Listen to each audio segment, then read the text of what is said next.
প্রিয় এসএসসি 25 তথা এইচএসসি 27 ব্যাচের ভাইয়া ও আপুরা, তোমাদের সবাইকে আজকের ভিডিওতে শুভেচ্ছা।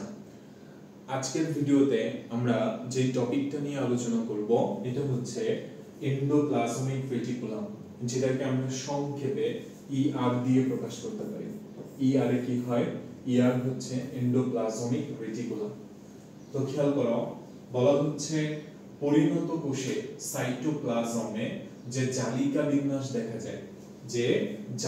বিন্যাস দেখা যায় তাকেই বলা হবে এন্ডোপ্লাজমিক রেটিকুলাম বা অন্তঃপ্লাজমীয় জালিকা। তোমরা এটা মনে রাখবা যে এন্ডো শব্দের অর্থ হচ্ছে ভেতরে, তাহলে এন্ডো মানে হচ্ছে ভেতরে বা হচ্ছে অন্ত, ঠিক আছে? তাহলে হচ্ছে অন্তঃপ্লাজমীয় জালিকা। এবার আমরা যদি চলে আসি যে এন্ডোপ্লাজমিক রেটিকুলাম কে আবিষ্কার করছে, এটা হচ্ছে পোর্টার এবং তার সঙ্গে ক্লড এবং ফুলম্যান।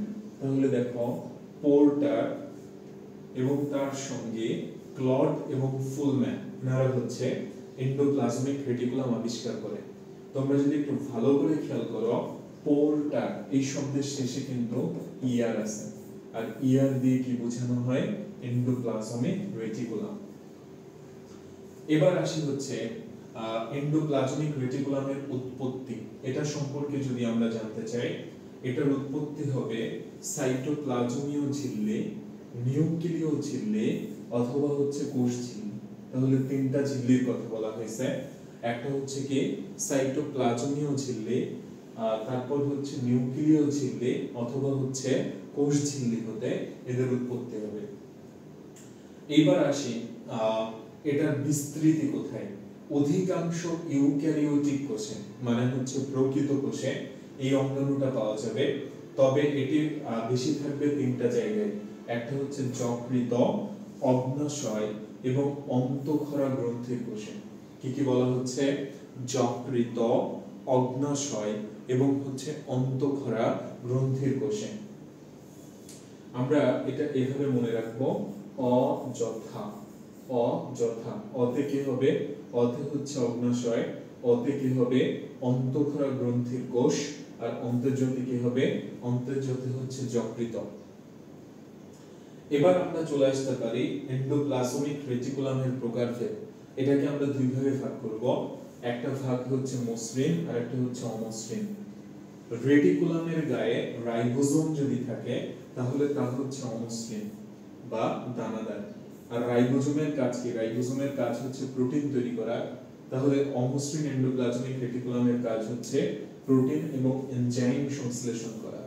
তোমরা এটা মনে রাখবা যে এনজাইমের রাসায়নিক প্রকৃতি এটা হচ্ছে প্রোটিন। এনজাইমের রাসায়নিক প্রকৃতি প্রোটিন। আরেকটা ব্যাপার হচ্ছে রেটিকুলামের গায়ে যদি রাইবোজোম না থাকে তখন সেটা হবে মসৃণ এবং এটার কাজ হবে লিপিড এবং হরমোন সংশ্লেষণ করা। লিপিড এবং হরমোন সংশ্লেষণ করা। এবার আমরা চলে আসবো হচ্ছে এন্ডোপ্লাজমিক রেটিকুলাম এটার গঠনে। এন্ডোপ্লাজমিক রেটিকুলাম দ্বিস্তর বিশিষ্ট আবরণী দ্বারা আবৃত থাকে, এক স্তর বিশিষ্ট না, ঠিক আছে? আমরা যেমন লাইসোসোম এটার ক্ষেত্রে পড়ছিলাম যেটা হচ্ছে এক স্তরী আবরণী, এটা দ্বারা আবৃত থাকবে। কিন্তু এন্ডোপ্লাজমিক রেটিকুলাম যেটা, এটা হচ্ছে দ্বিস্তর বিশিষ্ট আবরণী দ্বারা আবৃত থাকে। এন্ডোপ্লাজমিক রেটিকুলাম গঠনগতভাবে হচ্ছে তিন প্রকার।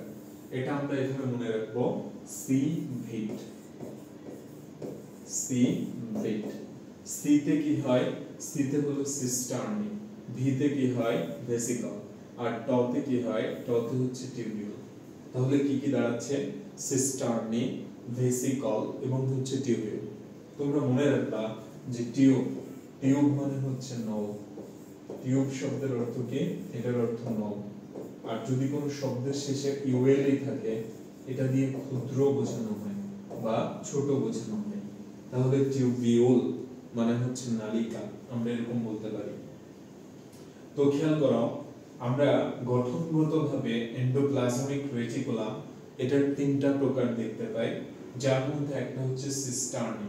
সিস্টার্নির সংজ্ঞাটা হচ্ছে এরকম যে এটা হচ্ছে অনেকটা চ্যাপ্টা হবে, শাখাবিহীন হবে এবং চৌবাচ্চার মতো হবে, ঠিক আছে?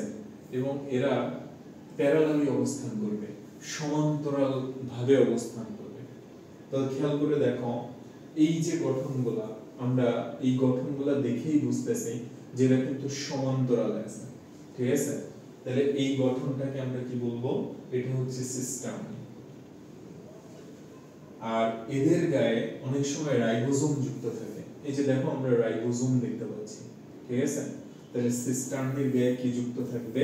রাইবোজোম যুক্ত থাকবে। এবার আসি যদি ভেসিকল, এদেরকে বলা হচ্ছে বর্তুলাকার ফোস্কার মতো। এই যে এই গঠনটা, ঠিক আছে? এটা কেমন? এটা হচ্ছে বর্তুলাকার ফোস্কার মতো। আর টিউবিউল যেটা, এটা আমরা আগেই বলছি যে টিউব মানে হচ্ছে নল, তাহলে টিউবিউলটা হবে নালিকার মতো। এবং এতে হচ্ছে কোনো রাইবোজোম যুক্ত থাকবে না। আমরা দেখো এখানে কোনো রাইবোজোম দেখতে পাচ্ছি না। তাহলে এই ছিল হচ্ছে এন্ডোপ্লাজমিক রেটিকুলামের যে তিনটা প্রকারভেদ, অর্থাৎ সিস্টার্নি, ভেসিকল এবং টিউবিউল, এদের সম্পর্কে গুরুত্বপূর্ণ ইনফরমেশন। এইবার আমরা যদি চলে আসি যে এটা রাসায়নিক গঠনের মধ্যে কি দেখা যায়, তো খেয়াল করে দেখো এখানেও হচ্ছে প্রোটিনের পরিমাণটাই বেশি থাকবে, আর বাকি যে অংশটা এটা হচ্ছে লিপিড। এবং এন্ডোপ্লাজমিক রেটিকুলামে প্রায় 15 ধরনের এনজাইম পাওয়া যায়। কত ধরনের এনজাইম? 15 ধরনের এনজাইম। এখানে কি কি বলা হচ্ছে? গ্লুকোজ 6 ফসফেটেজ, সক্রিয় এটিপেজ, এনএডিপি, এনএডিএইচ ডায়াফোরেজ, ঠিক আছে? তাহলে কি কি বললাম? গ্লুকোজ 6 ফসফেটেজ, সক্রিয় এটিপেজ, এনএডিএইচ ডায়াফোরেজ। অমসৃণ জালিকা যেটা, সেখানে আরএনএ থাকতে পারে এবং গ্লাইঅক্সিসোম নামক ক্ষুদ্রাকার কণা থাকতে পারে। কি কি থাকতে পারে? আরএনএ এবং হচ্ছে গ্লাইঅক্সিসোম নামক ক্ষুদ্র কণা। অমসৃণ রেটিকুলামের ক্ষুদ্র ক্ষুদ্র বিচ্ছিন্ন অংশকে মাইক্রোসোম বলা হয়। তাহলে দেখো মাইক্রো, মাইক্রো শব্দের অর্থ কি? মাইক্রো মানে হচ্ছে ক্ষুদ্র। তাহলে কি দাঁড়াচ্ছে? অমসৃণ এন্ডোপ্লাজমিক রেটিকুলামের ক্ষুদ্র ক্ষুদ্র বিচ্ছিন্ন অংশ, এটাকে মাইক্রোসোম বলা হবে। এবার আসি এন্ডোপ্লাজমিক রেটিকুলাম, এটার কাজ কি? নাম্বার 1, এটা হচ্ছে প্রোটোপ্লাজমের কাঠামো হিসেবে কাজ করে। Very very important. প্রোটোপ্লাজমের কাঠামো হিসেবে কে কাজ করে? তখন অ্যানসার কি হবে? Endoplasmic reticulum. অমসৃণ রেটিকুলামে প্রোটিন সংশ্লেষিত হয়। আমরা তো আগেই বলছি যে এন্ডোপ্লাজমিক রেটিকুলাম এটা মসৃণ হতে পারে, অমসৃণ হতে পারে। যেগুলা অমসৃণ সেখানে কি থাকে? রাইবোজোম থাকে। আর রাইবোজোম হচ্ছে প্রোটিন ফ্যাক্টরি, তাহলে সে প্রোটিন তৈরি করবে। আর মসৃণ রেটিকুলাম এখানে হচ্ছে lipid, hormone, glycogen, vitamin, steroid প্রভৃতি সংশ্লেষিত হয়। তারপরে বলা হচ্ছে লিপিড এবং প্রোটিনের অন্তঃবাহক হিসেবে কাজ করে।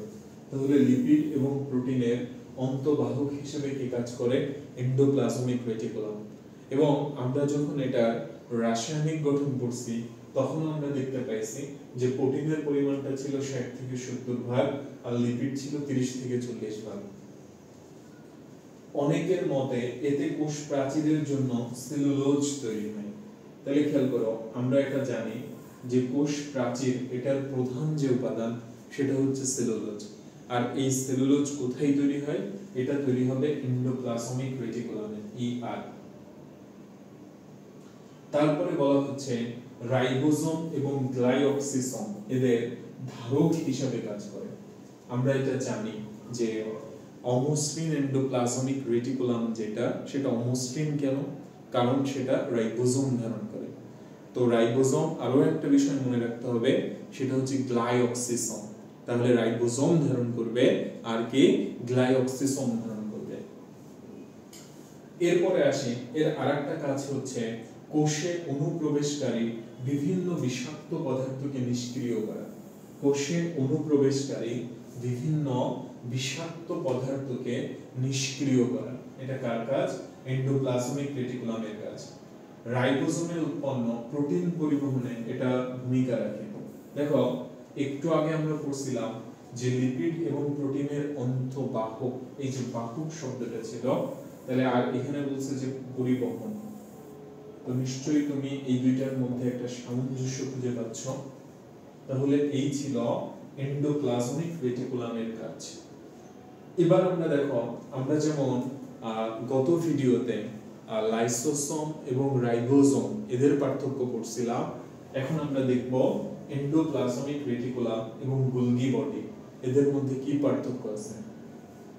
তো এন্ডোপ্লাজমিক রেটিকুলাম যেটা, এটা সকল প্রকৃত কোষে থাকবে, ইআর সব জায়গায় আছে। কিন্তু গোলগি বডি এটা সকল প্রকৃত কোষে থাকে না, বরং প্রাণী কোষে বেশি থাকে। কোথায় বেশি থাকে? প্রাণী কোষে। এন্ডোপ্লাজমিক রেটিকুলাম কোষ ঝিল্লি থেকে নিউক্লিয়ার মেমব্রেন পর্যন্ত বিস্তৃত, অর্থাৎ কোষ ঝিল্লি থেকে নিউক্লিয়াসের যে ঝিল্লি সেই পর্যন্ত বিস্তৃত। আর গোলগি বডি এটা হচ্ছে নিউক্লিয়াসের কাছাকাছি অবস্থান করে। এন্ডোপ্লাজমিক রেটিকুলাম আবরণী ঝিল্লি মসৃণ এবং অমসৃণ দুই রকম হয়, এটা আমরা জানি। যদি রাইবোসোম থাকে তখন সেটা হচ্ছে অমসৃণ, না থাকলে মসৃণ। আর গোলগি বডির যে আবরণী ঝিল্লি এটা হচ্ছে মসৃণ হয়। গোলগি বডির আবরণী ঝিল্লি এটা মসৃণ হয়। এন্ডোপ্লাজমিক রেটিকুলাম সমস্ত সাইটোপ্লাজমে জালিকা সৃষ্টি করে অবস্থিত, আর গোলগি বডি সাইটোপ্লাজমে কোনো জালিকা সৃষ্টি করে না। এটা একটু মনে রাখবা যে এটা সাইটোপ্লাজমে কোনো জালিকা সৃষ্টি করে না। এন্ডোপ্লাজমিক রেটিকুলাম কাঠামোর গঠন আমরা পড়ছিলাম যে প্রোটোপ্লাজমের কাঠামো হিসাবে কাজ করবে কে? Endoplasmic reticulum. আরেকটা হচ্ছে অন্তঃপরিবহনের কাজ করে। আর গোলগি বডি সংশ্লেষ এবং ক্ষরণ এই কাজটা করে থাকে। তাহলে সংশ্লেষ এবং ক্ষরণ এই কাজটা কি করে থাকে? গোলগি বডি করে থাকে, সংশ্লেষ এবং ক্ষরণ। এবার আমরা চলে আসব অমসৃণ এন্ডোপ্লাজমিক রেটিকুলাম এবং মসৃণ এন্ডোপ্লাজমিক রেটিকুলাম এদের মধ্যে কি পার্থক্য আছে। তো বলা হচ্ছে প্রোটিন বিপাক হয় এমন কোষে, যেমন হচ্ছে অগ্নাশয় কোষ, নিউকাস কোষ। এই কোষগুলোতে অমসৃণ এন্ডোপ্লাজমিক রেটিকুলাম অবস্থান করবে। আর ফ্যাট বিপাক হয় এরকম কোষে, যেমন হচ্ছে পেশি কোষ, অ্যাড্রেনাল গ্রন্থির কোষ, শুক্রাশয়ের লেডিক কোষ। তাহলে লেডিক কোষ কই থাকে? লেডিক কোষ হচ্ছে শুক্রাশয়ে থাকে, ইত্যাদিতে অবস্থান করে। কোন এন্ডোপ্লাজমিক রেটিকুলাম? মসৃণ এন্ডোপ্লাজমিক রেটিকুলাম। অমসৃণ রাইবোসোম যুক্ত থাকবে অবশ্যই, এজন্যই তো তার নাম অমসৃণ হয়েছে। আর মসৃণে কি? রাইবোসোম যুক্ত থাকে না। অমসৃণের প্রধান উপাদান সিস্টার্নি এবং টিউবিউল। আর মসৃণ যেটা, তার প্রধান উপাদান টিউবিউল এবং ভেসিকল। তাহলে কি বুঝলা তুমি? টিউবিউলটা কমন, টিউবিউল দুই জায়গায় থাকবে, ওকে। আর অমসৃণে হচ্ছে সিস্টার্নি থাকে, আর মসৃণে হচ্ছে ভেসিকল থাকে। আচ্ছা, এরপরে খেয়াল করো, এরা হচ্ছে নিউক্লিয় পর্দা থেকে তৈরি হয়, নিউক্লিয় পর্দা। আর রাইবোসোম মুক্ত হয়ে আরইআর থেকে এসইআর সৃষ্টি হয়। মানে ব্যাপারটা হচ্ছে এরকম যে দেখো, আরইআর এটা হচ্ছে রাফ এন্ডোপ্লাজমিক রেটিকুলাম, আর এটা হচ্ছে স্মুথ এন্ডোপ্লাজমিক রেটিকুলাম।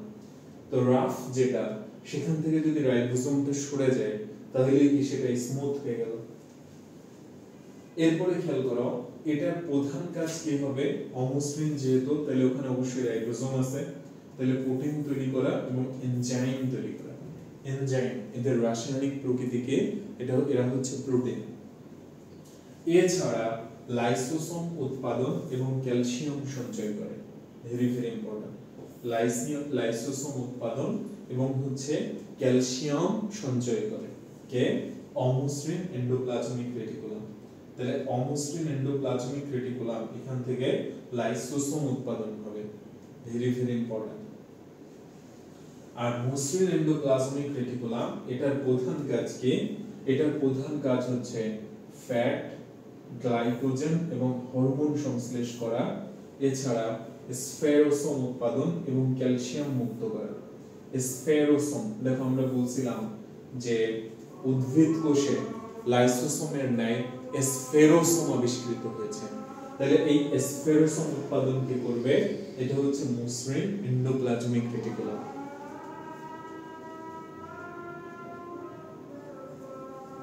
তো ভাইয়া বাবুরা, আমরা আজকের ভিডিওটা এখানেই শেষ করলাম। পরবর্তী ভিডিওতে আমরা পরবর্তী টপিক অর্থাৎ মাইটোকন্ড্রিয়া, যেটা তোমাদের এইচএসসি বোর্ড পরীক্ষার জন্য খুবই খুবই গুরুত্বপূর্ণ, সেই টপিকটা নিয়ে আলোচনা করব। তো তোমাদের সবার জন্য অনেক অনেক শুভকামনা।